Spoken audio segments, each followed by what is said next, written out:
अभिवादन स्वीकार कीजिए ब्रजेश मिश्रा का। आप देख रहे हैं द डिबेट। हम बात करेंगे भारतीय जनता पार्टी की उत्तर प्रदेश में उनकी चल रही राजनीति को लेकर। बीजेपी में आज एक कांग्रेस के बड़े नेता की ज्वाइनिंग हुई है। उनका नाम है जितिन प्रसाद।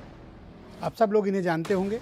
धौरहरा से सांसद रह चुके हैं, केंद्रीय मंत्री रह चुके हैं। 2004 और 2009 में कांग्रेस के टिकट पर सांसद भी रहे हैं। जितिन प्रसाद कांग्रेस के लिए उत्तर प्रदेश में बड़ा नाम है।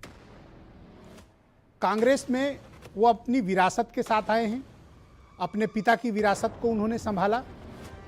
उनके पिता का नाम कांग्रेस में बड़े सम्मान से लिया जाता रहा है और जितेंद्र प्रसाद का नाम कांग्रेस के दिग्गज नेताओं में शुमार हुआ करता था। 2001 में जब जितेंद्र प्रसाद जी की डेथ हुई, उसके बाद जितिन राजनीति में आए। 2004 का चुनाव लड़ा, जीत गए। कांग्रेस ने उन्हें मंत्री बना दिया केंद्र में। 2009 का चुनाव लड़े, जीत गए। कांग्रेस ने उन्हें मंत्री बना दिया। लेकिन 2014 का चुनाव वो हार गए।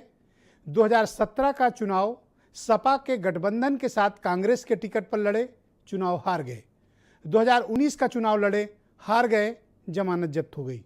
इसके बावजूद कांग्रेस ने जितिन प्रसाद को CWC, जो सबसे ताकतवर बॉडी होती है, उसका सदस्य बनाया। पश्चिम बंगाल का प्रभारी भी बनाया। लेकिन जितिन प्रसाद को कांग्रेस रास नहीं आ रही थी और वो छोड़ने के तरीके समझ चला रहे थे। अब जितिन प्रसाद फाइनली भारतीय जनता पार्टी का हिस्सा बन चुके हैं। भारतीय जनता पार्टी उन्हें एक बड़ा ब्राह्मण नेता बताकर प्रोजेक्ट करने की कोशिश कर रही है। वैसे जितिन प्रसाद ने कभी ब्राह्मणों की राजनीति की नहीं, न ब्राह्मणों के मुद्दे को लेकर कोई बड़ा संघर्ष किया और न उनकी छवि किसी ब्राह्मण नेता की रही है। तो आज सबने ये अचरज किया जब उन्हें बीजेपी ने बड़ा ब्राह्मण नेता बताया। जितिन प्रसाद का राजनीतिक कैरियर ब्राह्मणों के समाज में सिर्फ इतना है कि पिछले कुछ एक महीने से वो ट्विटर पर और जूम मीटिंग करके ब्राह्मण सम्मेलन कर रहे थे। ब्राह्मण चेतना परिषद नाम की एक संस्था बनाई हुई थी। लेकिन उत्तर प्रदेश में भारतीय जनता पार्टी दूसरी मुश्किलों में घिरी हुई है। मुश्किल उत्तर प्रदेश की सरकार का कामकाज, मुद्दा उत्तर प्रदेश में एक जाति विशेष का उत्पीड़न, मुद्दा उत्तर प्रदेश की खराब कानून व्यवस्था, मुद्दा जितने भी वायदे किए गए थे उन वायदों का पूरा न होना और उत्तर प्रदेश में कथित मनमाने पूर्ण तरीके से व्यक्ति केंद्रित सरकार का चलना, जिसमें संगठन का पूरी तरीके से तिरस्कार, विधायक और मंत्रियों को न पूछा जाना, कार्यकर्ताओं का अपमानित होना और उनके मनोबल का गिरना, पंचायत चुनाव की करारी हार। ये सब कुछ ऐसे मुद्दे हैं जो ये बताते हैं कि बेरोजगारी उत्तर प्रदेश में चरम पर है। नौकरियां हैं नहीं और अगर हैं तो वो भरी नहीं जा रही हैं। बेरोजगार युवकों की लाखों की तादाद है जो प्रति महीने कोई ना कोई संघर्ष करते हैं, प्रदर्शन करते हैं। लेकिन उत्तर प्रदेश में नौकरियां पाना आसान नहीं है। नौकरी नहीं मिल रही उत्तर प्रदेश में। लाखों पद रिक्त पड़े हुए हैं लेकिन भर्ती ठप पड़ी है उत्तर प्रदेश में।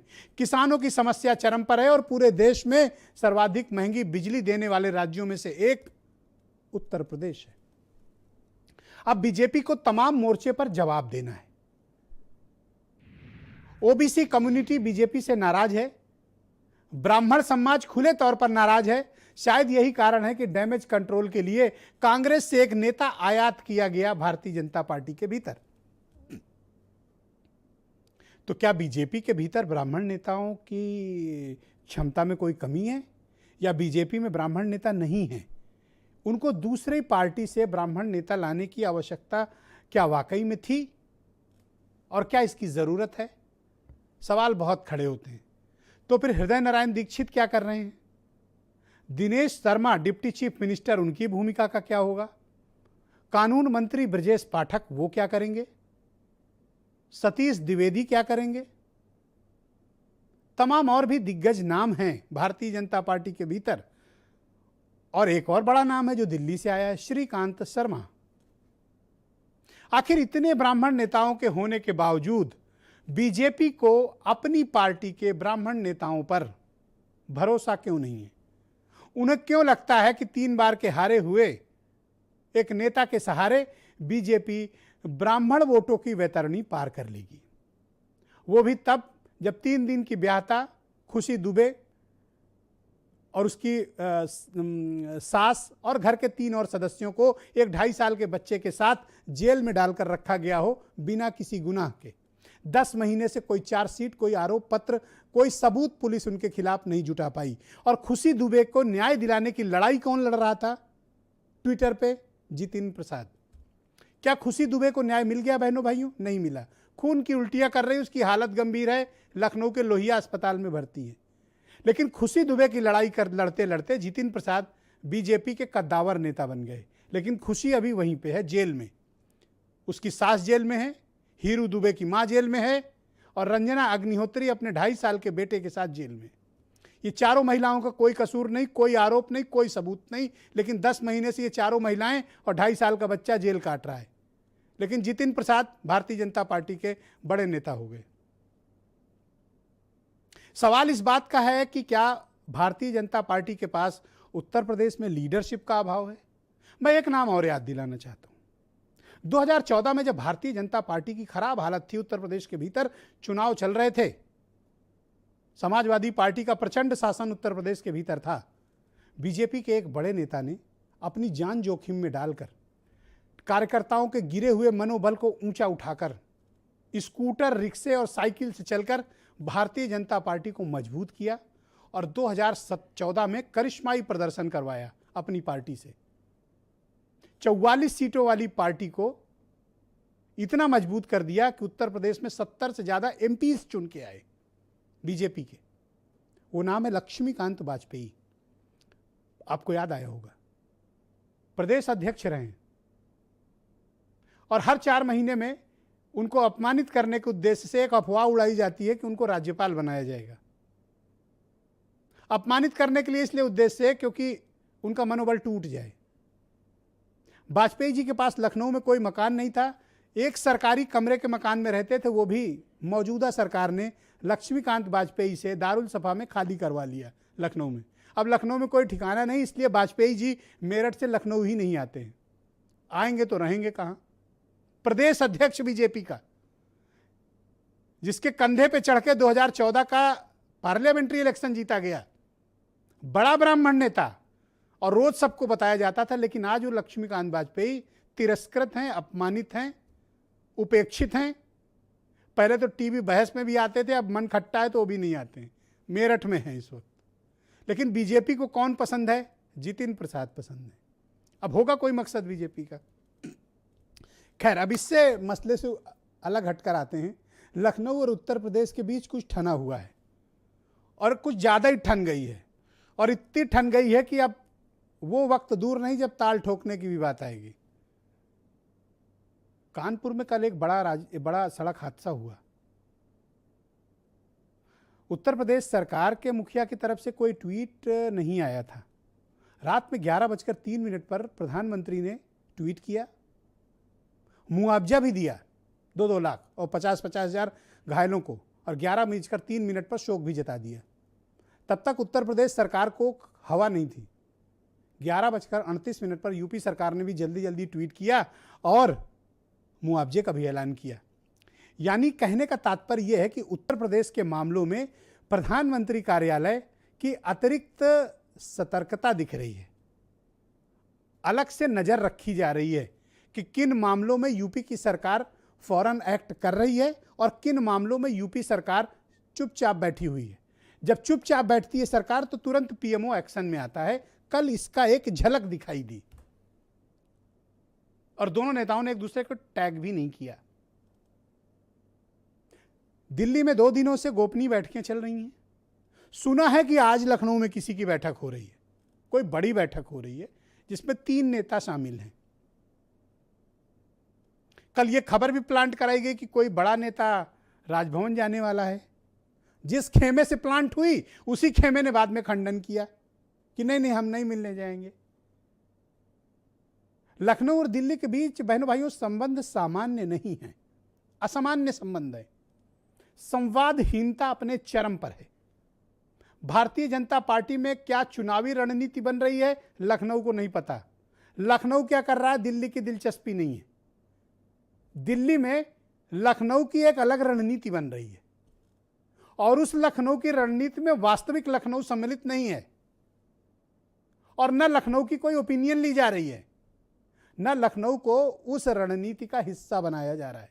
संकेत बहुत साफ है। राजनीति और पत्रकारिता में संदेशे कैसे पकड़े जाते हैं? Between the lines. तो बिटवीन द लाइंस यही मैसेज है कि दिल्ली और लखनऊ के बीच मामला ठीक नहीं है। अब इसका मैग्नीट्यूड क्या होगा, कितना बड़ा होगा, किस स्तर का होगा, पूरा होगा, आधा होगा या पोर्शन होगा, यह दिल्ली जानता है। दवा देके ठीक करना है, ऑपरेशन करना है या वर्टिकल ऑपरेशन करना है, यह निर्णय दिल्ली ने लेना। लेकिन दिल्ली कोई ना कोई निर्णय लेगा, यह दिल्ली संकेत दे रहा है। जो ये कहते हैं कि यह मीडिया की कपोल कल्पित और जनित मसला है कि लीडरशिप चेंज होगा, मंत्रिपरिषद विस्तार होगा, संगठन में बदलाव होंगे, यह मीडिया जनित नहीं है। अगर मीडिया जनित होती तो 1 या 2 दिन में ये मसले शांत हो जाते। लेकिन दिल्ली की खामोशी और लखनऊ में बढ़ रही हलचल ये बताती है कुछ होने वाला है, कुछ बड़ा होने वाला है और कुछ निश्चित होने वाला है। वो कुछ क्या है ये दिल्ली जानता है, उसने लखनऊ को नहीं बताया है। इसलिए सांसें सबकी थमी हुई हैं कि क्या होगा क्या होगा, क्योंकि संगठन को भी कुछ नहीं पता है, सरकार को भी कुछ नहीं पता है, लेकिन यह सबको पता है कुछ होगा।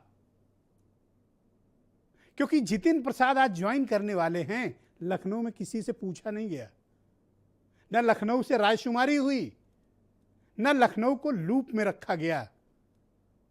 यानी उत्तर प्रदेश की लड़ाई लड़ी जानी है, यह सब कुछ तय दिल्ली से होगा। लखनऊ को सिर्फ एक्ट करना है और वहां के लिए गए निर्णयों को सराह के संदेश छोड़ देना, बधाई दे देनी है।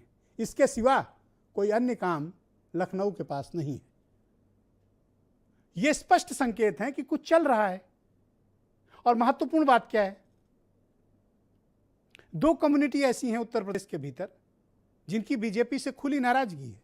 एक ओबीसी कम्युनिटी है माइनस यादव, एक कम्युनिटी है ब्राह्मण समाज, एक कम्युनिटी है हाथरस कांड की वजह से वाल्मीकि समाज, और एक बहुत बड़ा वर्ग है वो है किसान, जिसकी मिसहैंडलिंग, जिनके सबसे बड़े नेता के साथ मारपीट, गुंडागर्दी, अपमानित, उनकी महिलाओं के साथ अभद्रता और उनकी कॉलर पकड़कर खींचना राकेश टिकैत को सरकार के लिए और बीजेपी के लिए भारी पड़ रहा है। पश्चिम में जवाब देते नहीं बन रहा है।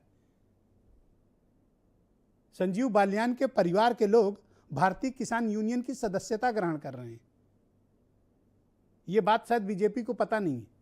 ये संकेत हैं कि बीजेपी के लिए आने वाला चुनाव आसान नहीं है, और यह बात लखनऊ से ज्यादा कौन जानता है? दिल्ली। और बीजेपी के उन नेताओं को भी मैं बताना चाहता हूं कि अगर उन्हें लगता है कि दिल्ली को कुछ नहीं पता तो वो भारी गलतफहमी में है। दिल्ली को सब कुछ पता है। दिल्ली को वो भी पता है जो तुम्हें नहीं पता।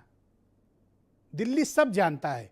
दिल्ली के पास सब रिपोर्ट है, दिल्ली के पास सब की फाइल है। दिल्ली को सब मालूम है कि लखनऊ में क्या हो रहा है। लिहाजा मुगालते में बीजेपी के नेता ना रहें। दिल्ली में ऑपरेशन शुरू हो चुका है। ऑपरेशन टेबल से मरीज बाहर कब आएगा, ठीक कब होगा, चलेगा कब, यह समय बताएगा। मैं चाहता हूं कुछ बयान सुने आप। आज की बहस बड़ी दिलचस्प है। श्री जितिन प्रसाद जी, हम सबको आज हमारी पार्टी के साथ, प्रधानमंत्री नरेंद्र मोदी जी के नेतृत्व के साथ, श्री जेपी नड्डा जी की अध्यक्षता में भारतीय जनता पार्टी में जुड़ रहे हैं। अगर आज कोई इस देश में असली माने में कोई राजनीतिक दल है जो संस्थागत इंस्टीट्यूशनल दल है, वो भारतीय जनता पार्टी है। बाकी दल तो व्यक्ति विशेष और क्षेत्र के हो गए, मगर राष्ट्रीय दल के नाम पे अगर आज भारत में कोई दल है तो वो भारतीय जनता पार्टी है। 4 दिन पहले अभी अखिलेश यादव से मिलकर आए थे, अब भाजपा से मिलने गए, तो इसको क्या माना जाए? जो विधानसभा न जीत पाए, जो सांसद न बन पाए, अब वो पार्टी पर दोष दे, तो मैं समझता हूं इससे ज्यादा सोचना और चिंता करने वाली क्या बात हो सकती है? वक्त बताएगा। पिछले 4 सालों में ब्राह्मणों के ऊपर बड़ा जुल्म किया है। ब्राह्मणों में बहुत भारी नाराजगी बीजेपी के प्रति देखने को मिल रही थी और योगी आदित्यनाथ जी के खिलाफ इकट्ठा हो रहा था। उस डैमेज कंट्रोल करने के लिए बीजेपी ने जितिन प्रसाद को अपने जाल में फंसाया। तो आज की इस परिचर्चा को आगे बढ़ाते हैं। मेरे साथ आज की डिबेट में राघवेंद्र सिंह हैं बीजेपी से, सुनील साजन समाजवादी पार्टी से हैं, डॉक्टर उमाशंकर पांडे कांग्रेस से हैं और एएमआईएम के राष्ट्रीय प्रवक्ता असीम वकार साहब मुझे ज्वाइन कर चुके हैं। और दिल्ली से बहुत ही जाने माने पत्रकार दैनिक भास्कर के पॉलिटिकल एडिटर केपी मलिक साहब भी मुझे ज्वाइन कर चुके हैं और वीरेंद्र सिंह जी हमारे स्टेट हेड। बहुत स्वागत और बहुत बहुत शुक्रिया आप सभी का। राघवेंद्र जी, डिबेट में आपसे शुरू करना चाहते हैं।